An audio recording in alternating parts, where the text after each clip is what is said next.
Well, good evening and thanks for tuning in with us in News West 9 at 6. I'm Christina Burgess. Some new developments were made in the development of a new jail that could be coming right here to Midland. And how the saying goes, if you don't like the weather in West Texas, just wait 5 minutes. Anthony, we're seeing some big changes from that deep freeze last week. And I remember when we were there last year, which I'm glad you reminded me, we got to see the ice cream eating contest. Oh, wow. And it was really something. And I remember the kids, they had a great time. We were just sitting there stunned. So make sure, so if you weren't able to come out last year, you're not going to want to miss this year's.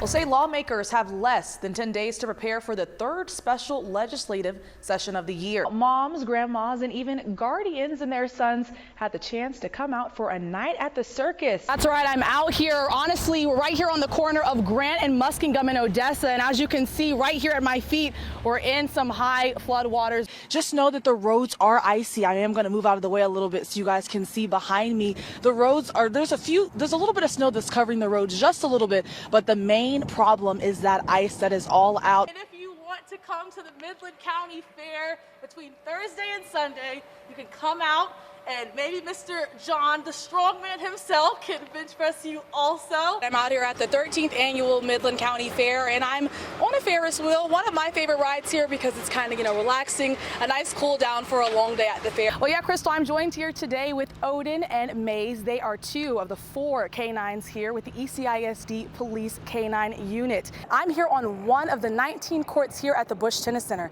Since opening in 2012, they provided tennis services to over 40,000 school-age kids. Right here at the Liberty City Rage Room, you can choose from 5 different activities, from office annihilation to dining room destruction. Just grab your weapon and get to wrecking. Victor, the holiday spirit was really ringing through downtown Midland tonight. This year's parade had 50 floats, 3 bands, cheerleaders, dancers, you name it. There was also tons of colorful lights, music, and the big jolly man himself, Santa Claus. Well, yeah, Alex, on day 3 of the Alexis Avila trial, we heard from Alexis Avila herself as she took the stand to testify, claiming that she blacked out and doesn't remember giving birth or throwing her baby away in the dumpster on January 7, 2022. This morning, Judge William Shoebridge sentenced Alexis Avila to 18 years, followed by 2 years of parole. However, he suspended 2 years, bringing her sentence down to 16 years, calling her offense a, quote, heinous crime and an unforgivable action by a mother. The 2 years he suspended from her sentence was due to mitigating factors like her age, clean record, and untreated illness during the crime. Following the sentencing, Avila's attorney says they appreciate the judge's mercy. Judge Shoebridge did the best that he could. I think within the confines of the law, Alexis definitely appreciates his mercy. But expressed disappointment in the state for not offering Avila a plea.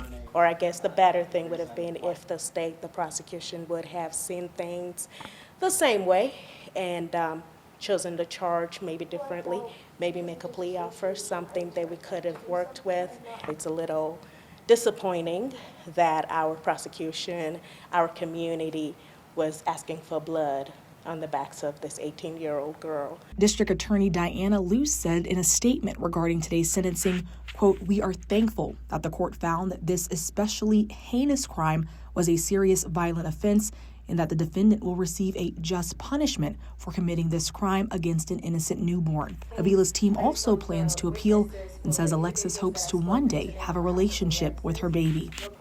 It's been very challenging, and it's not over. We'll appeal. We'll keep going. She certainly hopes to have a relationship with her child. We don't know how that's going to pan out, considering she is going into the Department of Corrections at this time, but it is her hope, Alexis really hopes, that at some point she can have a relationship with her baby. It's okay. We'll just file the suit against the city since you don't want us to speak on the items as you have them on the agenda. That's the crowd's reaction from last night's Odessa City Council meeting, when Odessa Attorney Gavin Norris made everyone aware there's more coming. He's suing the city. Before last night, we were in the process of planning to file a lawsuit against the city based on the mayor's actions and the council's tacit approval of the mayor's actions in his official capacity, which violate the First Amendment Establishment Clause, the Fifth Amendment, and the 14th Amendment Equal Protection Clauses. Norris says the council did not allow public comment from those in attendance prior to the agenda items that address the firing of City Manager Michael Marrero and City Attorney Natasha Brooks. Once the council started the meeting, came back from executive session, the normal standard operating procedure is you discuss an item, the council discusses, and then you have public comment. The citizens want you to do what we asked you to do, which is govern. And you've eliminated 2 people tonight just because your petty personal biases and grievances. We were going to speak on behalf of Natasha Brooks and Mr. Marrero to address the council and our concerns. That was denied. According to Norris, the council denying citizens that right furthered their reason to sue the city. We needed a few things to happen, and based on the mayor doing what he did last night, which was not unexpected, that gives us certain grounds to move forward on with that suit. It just fell in our lap that the mayor decided to violate our rights last night for our ability to speak. Norris wants to send a clear message to the Odessa City Council and the mayor. So we want to make sure that we let them know that there are restraints on what they can and can't do.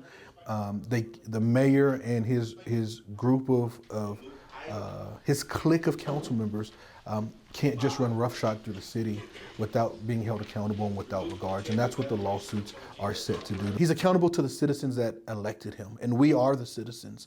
And if he doesn't want to give us our voice, then either we need to take actions at the poll and we need to take actions in court. And that's what would set us up for where we are right now. Now this beanbag tossing game has landed in the hearts of the Payan family, allowing them to run a growing business selling cornhole boards and bags. We saw this game where you get a beanbag in a hole. Like, how do you do that? What started off as just a game The vacuum on. has turned into a way of life for Christina Payan. What we're doing right here is we are putting paint directly on the wood. One that revolves around making lots and lots of cornhole boards. This is a Vanguard, and it's a UV direct printer. So as the paint is sprayed from the printer heads, these UV lights will directly cure it. A process she's mastered today, but 6 years ago, Christina and her husband Ivan were only just beginning.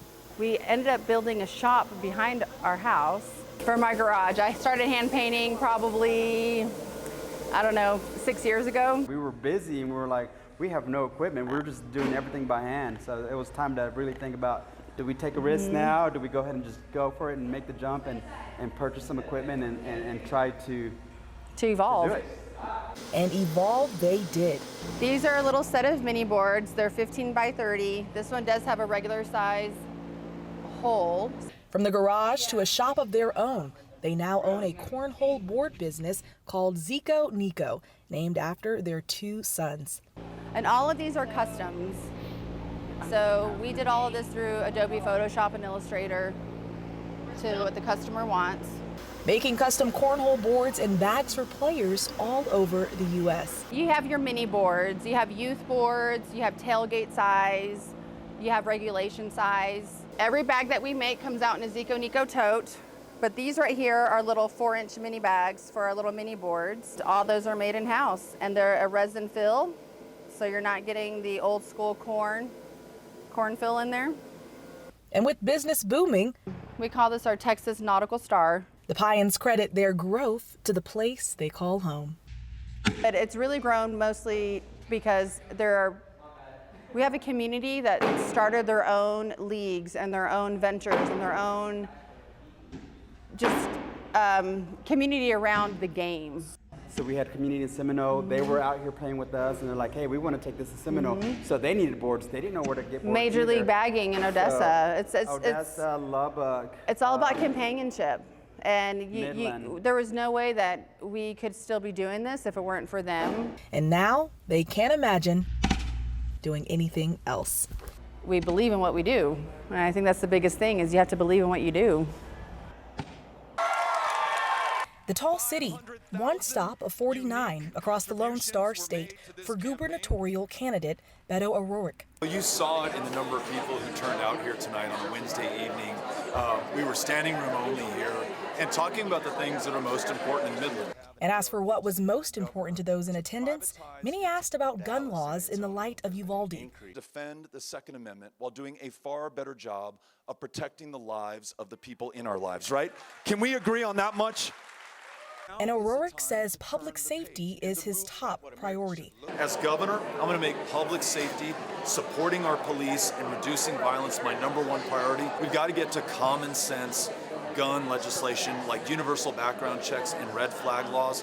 Defend the Second Amendment, but do a better job of protecting the lives of the people in our community.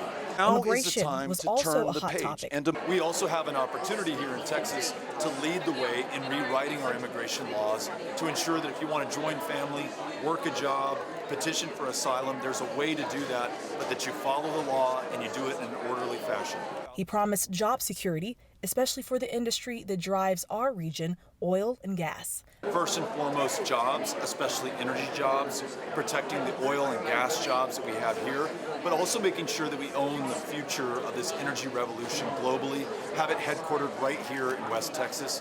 Other major issues asked were about education. Focus on world-class schools so that you and your classmates have the best teachers, the best education. We talked about having the backs of our public school educators, paying them more, treating them with respect, canceling the STAR test so that they can focus on those kids. And protecting women's reproductive rights. As governor, I'm going to work to make sure that every woman in this state can make her own decisions about her own body and her own future. In here, thank you, Midland, Odessa, Permian Basin. We're now going to Trumpets, violins, guitars, and lots of singing. All are instrumental in creating the sweet sound that comes out of Mr. Machuca's mariachi class at Legacy High School. I love it because we can mix choir, we mix band, and we mix orchestra together, and then we throw in that extra aspect of guitar. So you get a good mix of everything. For Mr. Machuca, teaching this class touches home. I have done mariachi for 16, 17 years. It's really cool to bring something that's not only something I learned in school, but something I've learned through life.